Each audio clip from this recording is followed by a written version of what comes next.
Jadi nanti di hari kiamat, salah satu tanda umat dari Nabi Muhammad adalah ketika kita melihat orang-orang yang wajahnya bersinar, tangannya bersinar, kakinya bersinar. Oh, berarti itu umat Nabi Muhammad ya.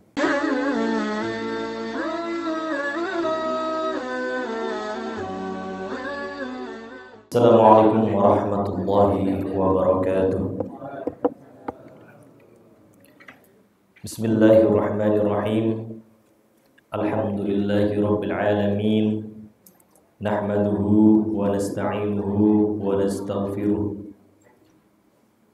Wa na'udzu billahi min syururi anfusina wa min sayyiati a'malina. Man yahdihillahu fala mudilla lahu wa man yudlil fala hadiya lahu. Wa asyhadu an la ilaha illallah wahdahu la syarika lahu wa asyhadu anna sayyidana Muhammadan abduhu wa rasuluh. Allahumma salli ala sayyidina Muhammad al-fatih lima ughliq wal khatim lima sabaq nasiril haqqi bil haqq wal hadi ila siratikal mustaqim wa ala alihi haqqa qadrihi wa miqdaril azim. Rabbi shrah li sadri wa yassir li amri wahlul 'uqdatam min lisani yafqahu qawli. Rabbi zidni ilma warzuqni fahma. Amin amin amin ya rabbal alamin. Amma ba'du. Bismillahirrahmanirrahim. Wa anhu radhiyallahu anhu.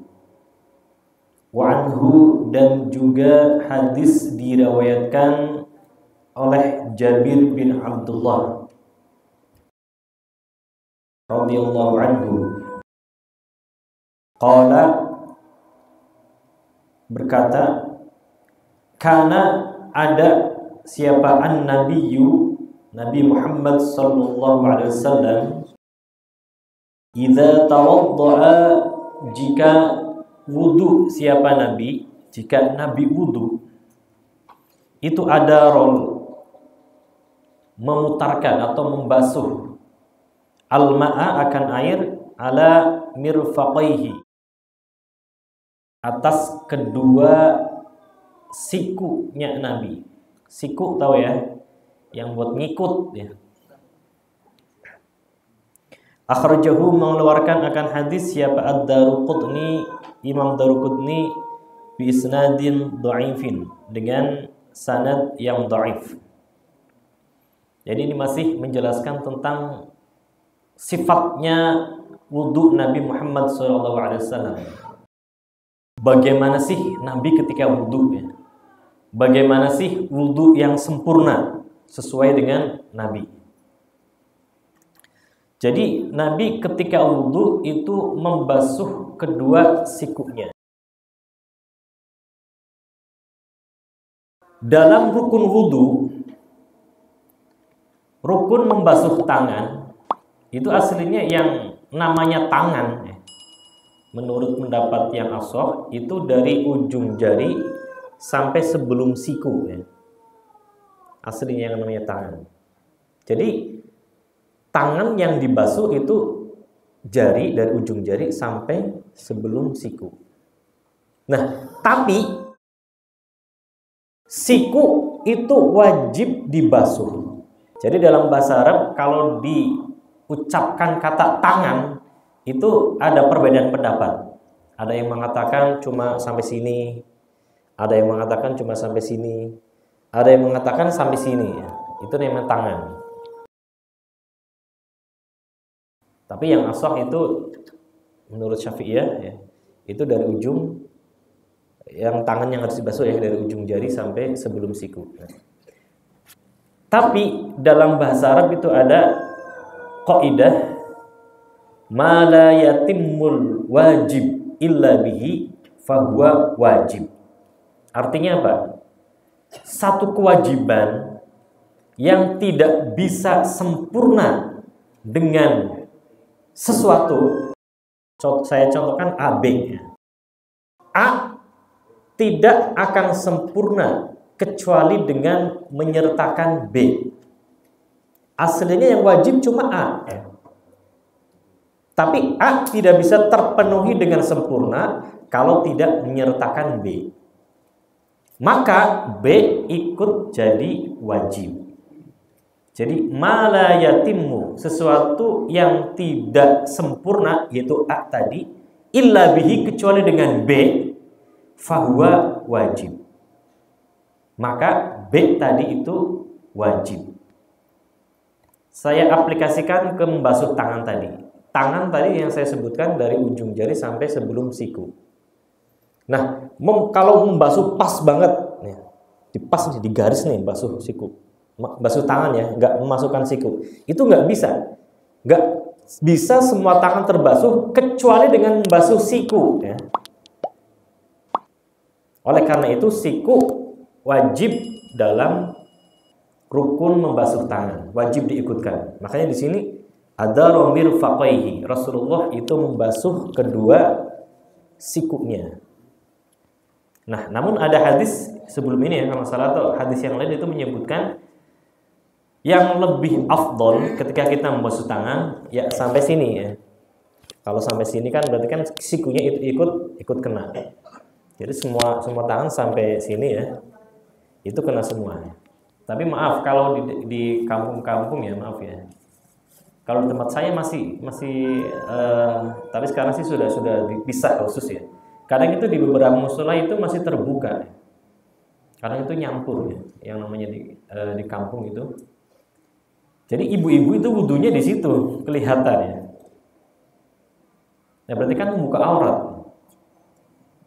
Jadi kalau ibu-ibu kalau nggak wudu di rumah, ya di tempat wudu umum yang tertutup ya. Kalau sekarang kan banyak mushola masjid yang tempat wudunya khusus, bisa antara ikhwan dan akhwat, antara laki-laki dan wanita ya. Jadi aman di situ. Ketika kita atau ibu-ibu membasuh, mengaplikasikan sunnah ya, jadi semuanya dibasuh itu bagus ya. Karena kan di hadis sebelumnya kita umat Nabi Muhammad nanti akan dibangkitkan yaumul qiyamah, di hari kiamat, ghurrun muhajjalin, akan bersinar, yaitu seperti ghurrul muhajjalin itu bagian putih dari kuda ya. Jadi ghurrul muhajjalin kalau secara bahasa kalau diartikan itu bagian putih dari kuda. Jadi kuda yang bagus itu yang putih itu yang di sininya ya, di bagian mukanya, kemudian di kaki-kakinya semuanya itu putih. Jadi nanti di hari kiamat salah satu tanda umat dari Nabi Muhammad adalah ketika kita melihat orang-orang yang wajahnya bersinar, tangannya bersinar, kakinya bersinar. Oh, berarti itu umat Nabi Muhammad ya. Jadi jangan percaya kalau ada nanti di hari kiamat ya. Nanti kita lihat bareng-bareng di sana ya. Ketika hari pembangkitan, ada orang yang ngaku datang ke Nabi Muhammad. Ya Nabi Muhammad, saya umatmu ya Nabi. Minta disyafaati. Tolong saya ya Muhammad. Tapi ternyata wajahnya hitam. Tangannya hitam. Kakinya hitam. Mana tanda kalau kamu umat saya? Jadi tandanya dari tadi. Jadi jangan harap kalau orang yang jarang wudu itu nanti akan dapat syafaatnya Nabi Muhammad SAW. Jadi makanya kalau wudu kita yang sempurna ya. Mukanya yang sempurna. Jadi biar nanti cahayanya itu sempurna. Tangannya. Kemudian membasuh sebagian kepala. Kemarin kan disunahkan semua rambut gitu ya. Kemudian kuping juga ya. Biar sempurna itu semuanya ya.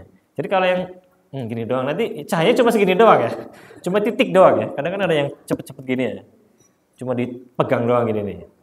Jadi yang sempurna itu ya. Kakinya juga ya. Jadi biar nanti cahayanya itu full. Mengkilap ya. Jadi bagusnya ketika membasuh tangan itu sampai sini. Adud ya. Adud itu bagian lengan sini ya. Di sini disebutkan bi isnadin dhaif ya. Jadi meskipun dhaif, tapi kalau di dalam fadilah itu nggak apa-apa ya. Nggak apa-apa untuk diterapkan. Kita ambil hadis ini.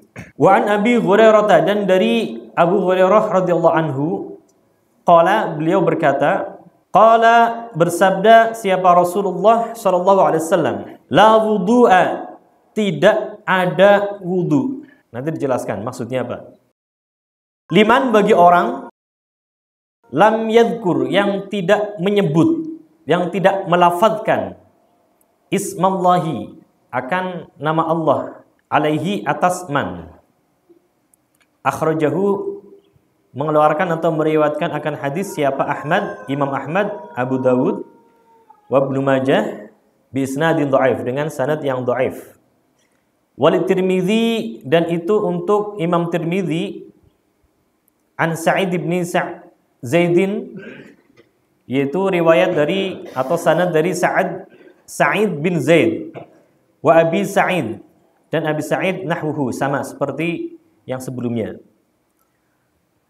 Qala, berkata siapa Ahmad, Imam Ahmad, la yathbutu, tidak tetap, fihi, di dalam hadis, apa, syai'un, sesuatu. Ini kaitannya nanti ada perbedaan pendapat di antara ulama ya. Jadi tentang membaca basmalah ketika mau wudu. Di sini disebutkan la wudu'a, tidak mempunyai wudu bagi orang yang tidak baca basmalah sebelum memulai. Di sini diartikan kalau dalam Syafi'iyah maksudnya adalah la wudu'a, tidak mempunyai wudu, artinya wudunya tidak sempurna.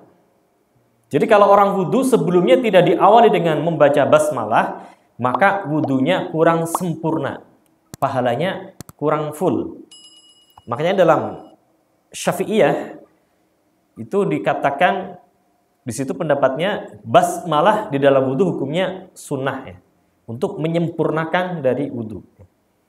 Tadi disebutkan qala Ahmad, Imam Ahmad la yathbutu fi syai'. Maksudnya dalam madhab Hambali, Imam Ahmad bin Hanbal mengatakan la yathbutu fi syai'. Artinya kalau orang wudu nggak baca basmalah, ya nggak apa-apa. Maksudnya tetap wudunya sempurna, itu menurut Imam Ibnu Ahmad. Madhab Hambali, Hanabilah. Tapi kalau Imam Syafi'i, madhab Syafi'iyah mengatakan bahwa basmalah ketika mau wudu itu hukumnya sunnah, dan itu untuk menyempurnakan pahala wudunya. Dan ini juga diambil dari hadis ya, secara umum ya. Secara umum semua kegiatan aktivitas ibadah kita itu masuk dalam hadis kullu mri'in dzibalin la yubda'u fihi bi bismillahirrahmanirrahim fahuwa abtar. Setiap ibadah, setiap aktivitas, setiap sesuatu yang baik, dzibalin, yang baik, la yubda'u fihi bi bismillah, yang tidak diawali dengan bacaan basmalah, fahuwa aqta, maka akan terputus, gak sempurna. Jadi itu masuk dalam hadis ini ya. Jadi dalam semua kegiatan kita, aktivitas kita, ibadah kita, baiknya diawali dengan bismillah. Wa an Talhah bin Musarrif, dan dari Talhah bin Musarrif, an abihi, dari abahnya, an jaddihi, dari kakeknya, qala, berkata siapa kakeknya, siapa jadduhu, ra'aitu, melihat siapa aku, Rasulullah sallallahu alaihi wasallam, akan Rasulullah sallallahu alaihi wasallam, yafsilu, memisah siapa Rasulullah, bainal madmadati, antara berkumur,